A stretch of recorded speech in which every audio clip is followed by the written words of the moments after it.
I want you to take a look at that. I want you to take it in. Mark Twain tells us a truth.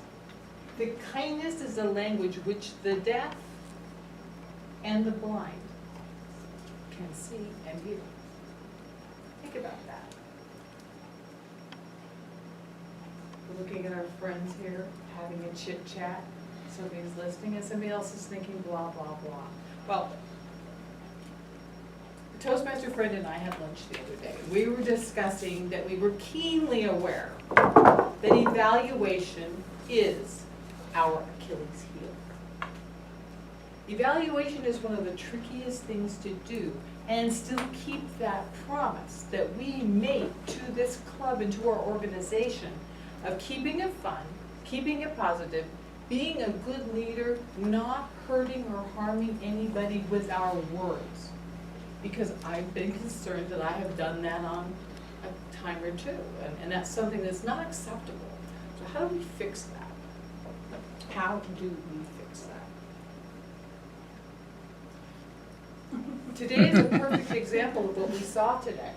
The purpose of the speech, when you are evaluating, is your point. You are looking at the purpose of the speech. You look down at your form that your speaker has given you, and it tells you what they're supposed to be getting across to your audience. Have they met that? Today we had an icebreaker. Do we understand clearly what our new member is about today with his speech? Absolutely. He told us who he was. We had a wonderful time. We got the idea. Then we had a more experienced Toastmaster who came up and told us a story. And it was a wonderful story. We cannot possibly, as evaluators, judge these two speeches at the same level. We cannot do that. We should not do that. We have no reason to do that. Just because we're more experienced speakers doesn't give us a thicker skin. Kindness.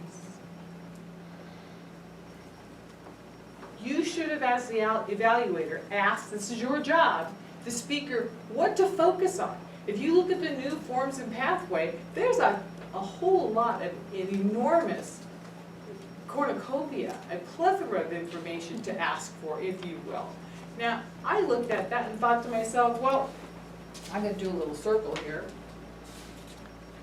The back page, I circled this for what I want Carl to look at for me today, because it's right here. I want him to look at this one and this one. That's really what I want him to look at. I don't want him to come up and tell me, well, you know, your pants didn't go with your top or whatever. I don't want to hear that. Now, if I asked about my body language and my stance, I want you to concentrate on that. Don't go off. You've only got 2 to 3 minutes. You've got 2 to 3 minutes. So concentrate on what I want you to look at.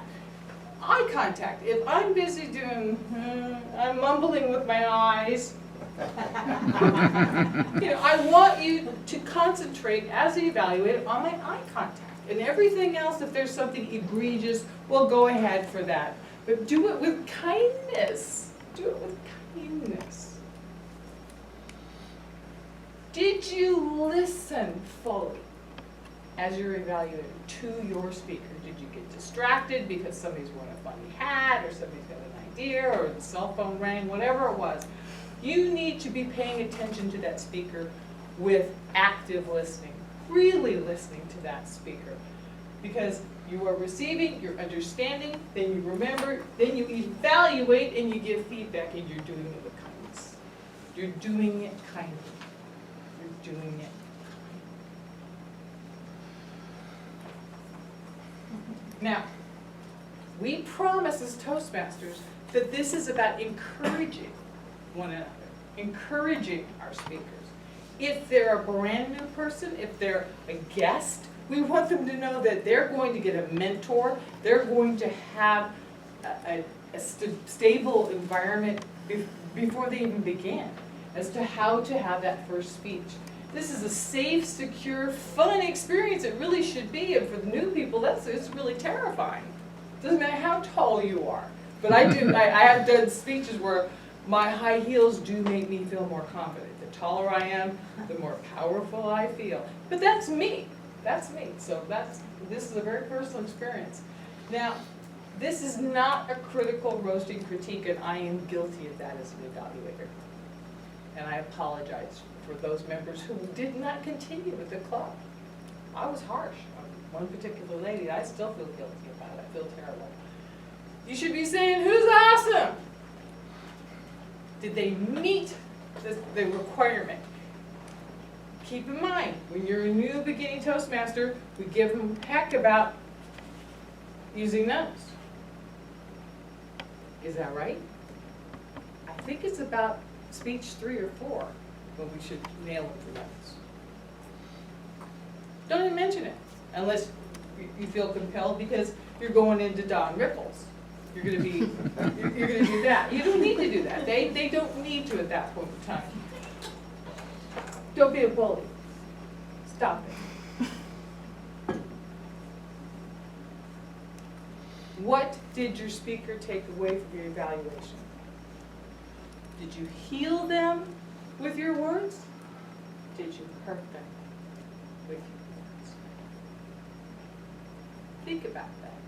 That's how you're a good evaluator. If that person comes back and they're taking what you said and they're going to use it next time and they know they were awesome, they can't wait to come back and give the next one with power because you evaluated with kindness.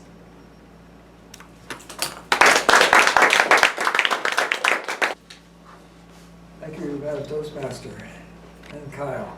Kyle had a very difficult assignment today. As I read what her assignment was, and I'm scratching my head trying to figure out how do you deal with something like this, because the rules say, if you want to call it a rule, the member completing this project is practicing the skills needed to connect with an unfamiliar audience, and to do this, the member presents a topic that is new or unfamiliar to your club members.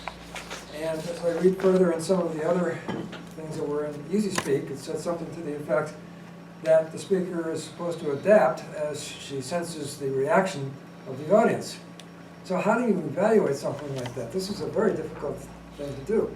And what approach did Kyle take? Well, it was a keen way to do it, really, because her speech title was a play on words, a new kind of evaluation. So she really wasn't talking to us about evaluation per se. She was talking about a different way to evaluate, and that is how she met the criteria of the speech. So a little sleight of hand, if you will, but it worked, I thought, quite well.